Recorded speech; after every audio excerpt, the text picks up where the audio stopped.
दोस्तों और बरादर इस्लामी मुल्क मुत्तहिदा अरब अमीरात के सदर का सैलाब से जारी नुकसान पर इजहार अफसोस। सदर यूएई शेख मोहम्मद बिन जैद अल नहयान का सदर मुमलिकत आसिफ अली ज़रदारी से रब्ता। वज़ीर आज़म शहबाज शरीफ को भी टेलीफोन।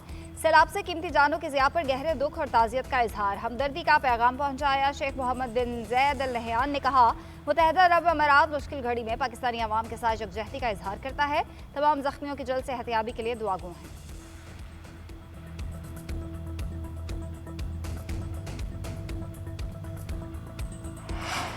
वज़ीर-ए-आज़म शहबाज शरीफ का सैलाब मुतासरा इलाकों में भरपूर इमदादी सरगर्मियों का हुक्म। वफाकी वज़रा को रिलीफ ऑपरेशन में हिस्सा लेने की हिदायत। अमीर मुकाम सरदार यूसुफ और मुबारक ज़ेब ने इमदाद की तकसीम की निगरानी की। पाक फौज समेत दीगर इदारे भी वज़ीर-ए-आज़म की हिदायत पर रेस्क्यू सरगर्मियों में मसरूफ। पीएम रिलीफ पैकेज के तहत मजीद सामान की फराहमी भी जारी। राशन, खैमे, अद्वियात और दीगर सामान जिला इंतजामिया के हवाले किया। वज़ीर-ए-आज़म ने कहा, एनडीएमए दीगर इदारों के साथ मुसलसल राब्ते में है। इमदादी सरगर्मियों को मजीद मजबूत बनाया जाए। इमदाद के हवाले से तरजीही फहरिस्त को हतमी शक्ल दे। मुश्किल घड़ी में सैलाब मुतासरीन के साथ है।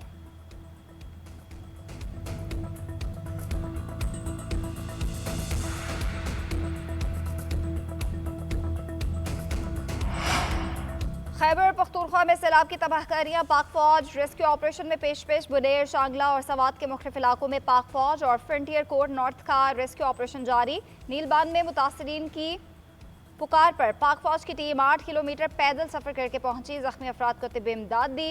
100 से ज्यादा मरीजों का चेकअप किया गया। वापसी पर सड़क को क्लियर भी किया। बाजोड़ में सैलाब से मुतासरा पुल की बहाली भी जारी। पुल की तामीर के लिए सामान पहुंचा दिया गया। चुराक और आदम खेल में भी इमदादी सरगर्मियाँ तेज़। आर्मी चीफ की हिदायत के मुताबिक इमदादी सामान की सैलाब मुतासरीन में तकसीम भी जारी। खुराक, बिस्तर, अद्वियात और दीगर अशिया फराहम की गई।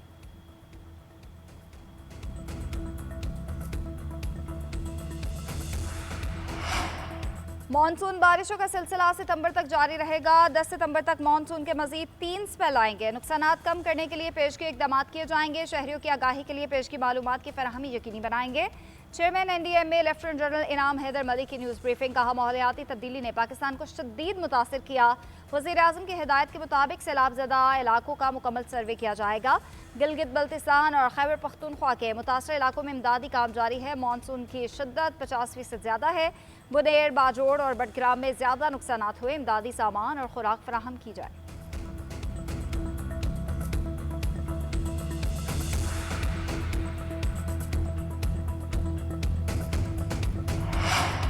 मुल्क के मुख्तलिफ इलाकों में बादल बरसने का सिलसिला जारी। इस्लामाबाद और रावलपिंडी में मूसलाधार बारिश। रेन अलर्ट जारी। इस्लामाबाद के हाइकिंग ट्रेल बंद कर दिए गए। शहरियों को गैर ज़रूरी तौर पर घरों से ना निकलने की हिदायत। बरसाती नालों में तुग़यानी, पानी की सतह बुलंद हो गई। रावलपिंडी के नाला लई की सतह भी बुलंद। कटारिया के मकाम पर पानी 14 फीट और ग्वालमंडी के मकाम पर 10 फीट पर पहुँच गया।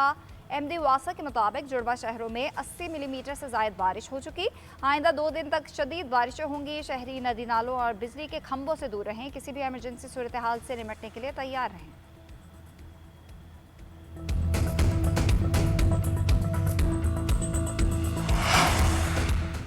एनडीएमए से कुछ ट्रक्स आए लेकिन बड़े पैमाने पर सामान नहीं आया। जो लोग तमगे बांट रहे हैं वो जान ले कि रेस्क्यू वाले भी हीरो हैं। मुशीर इत्तलात बैरिस्टर सैफ का विफाक से मजीद इमदाद का मुतालबा। कहते हैं, फ्लैश फ्लड की वजह से सबसे ज्यादा नुकसान बुनेर, सवात और बाजोड़ में हुआ। वज़ीर आला ने सूबे के 2 हेलीकॉप्टर्स को मुतासरीन की मदद के लिए भेजा। सैलाब की सूरत हाल पर वज़ीर आला खुद नजर रखे हुए हैं।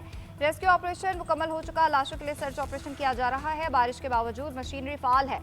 फील्ड फॉर्मेशन मसरूफ़ अमल है। मुतासरा अजला के डिप्टी कमिश्नर्स भी मुतहरिक हैं।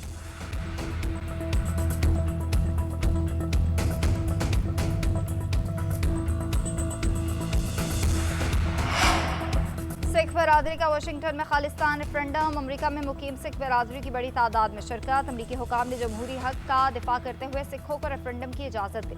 सदर ट्रंप ने गुरपतवंत सिंह को बज़रिया खत सिक्योरिटी की गारंटी दी थी। खालिस्तान रेफरेंडम अब तक 8 ममालिक में कामयाबी से मुनक्किद हो चुका। भारतीय प्रोपेगेंडे के बावजूद खालिस्तान रेफरेंडम को किसी मुल्क ने नहीं रोका। कनाडा, अमेरिका और ऑस्ट्रेलिया ने भारतीय खुफिया नेटवर्क्स को बेनकाब किया। मगरबी ममालिक की अदालतों ने बार बार सिख रहनुमाओं की हवालगी की भारतीय दरख्वास्तें मुस्तरद की। सिख बरादरी का कहना है वो पुरअमन तरीके से अपने हुकूक मांग रहे हैं।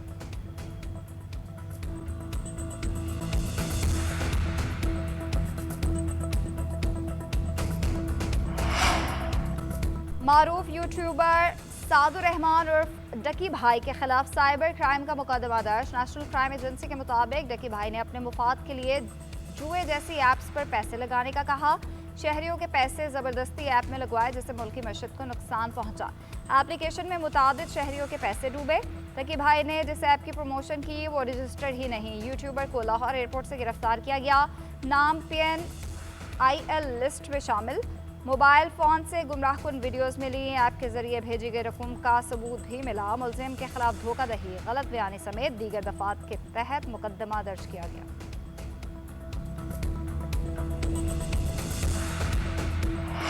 और सेमुल की सीरीज और एशिया कप के लिए 17 रुकनी कौमी स्क्वाड का ऐलान। सलमान अली आगा कौमी T20 क्रिकेट टीम के कप्तान बरकरार। रिजवान और बाबर आजम की छुट्टी।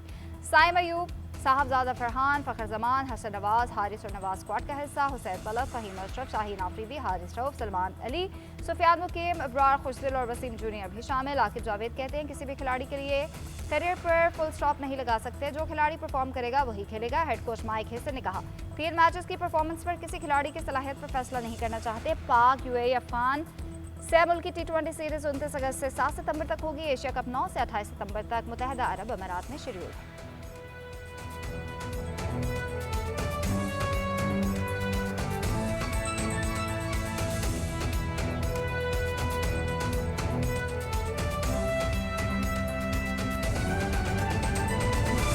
खेल के मैदान से खबर शामिल करेंगे। सेमुल की सीरीज और एशिया कप के स्क्वाड की तश्कील कैसे हुई, GNN ने पता लगा दिया। सिलेक्शन कमेटी ने बाबर आजम का नाम स्क्वाड में शामिल किया। हेड कोच ने निकाल दिया। वसीम जूनियर को माइक हेसन के कहने पर टीम में डाला गया। सेमुल की सीरीज और एशिया कप की स्क्वाड की तश्कील कैसे हुई, GNN न्यूज ने पता लगा लिया। सिलेक्शन कमेटी ने बाबर आजम का नाम स्क्वाड में शामिल किया जबकि हेड कोच ने निकाल लिया। मजीद क्या तफसीलात है जानते हैं आकिब कुरैशी से। जी आकिब बताइएगा, अंदरूनी कहानी क्या है?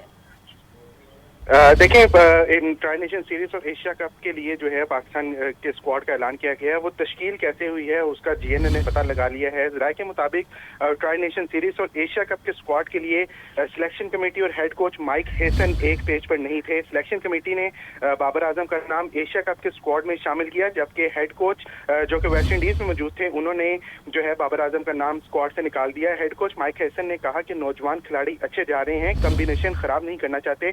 और साथ उन्होंने ये कहा कि फखर जमान बतौर सीनियर खिलाड़ी हमारे पास मौजूद हैं जिसके बाद बाबर आजम की जरूरत नहीं है। माइक हेसन ने यह भी कहा कि कुछ ऐसे नौजवान लड़कों को लेकर चाह रहे हैं, इन्हीं को मौका देना चाहिए। जबकि दूसरी तरफ सिलेक्शन कमेटी ने बाबर आजम का नाम शामिल करने से पहले वेस्ट इंडीज में मौजूद बाबर आजम से राब्ता किया और सिलेक्टर्स ने बाबर आजम को ओपनिंग पोजीशन छोड़ने का कहा जिस पर बाबर आजम जो है वो राजी हो गए। राय के मुताबिक कप्तान सलमान अली आगा ने बाबर आजम के मामले पर कोई जवाब न दिया और उन्हें खामोशी साध ली जबकि मोहम्मद रिजवान एशिया कप के प्लान का हिस्सा ही नहीं थे। माइक हेसन ने वसीम जूनियर का नाम स्क्वाड में शामिल करवाया। इससे पहले स्क्वाड में वसीम जूनियर का नाम शामिल नहीं था, तहाँ माइक हेसन के कहने पे वसीम जूनियर को जो है वो स्क्वाड में शामिल किया गया।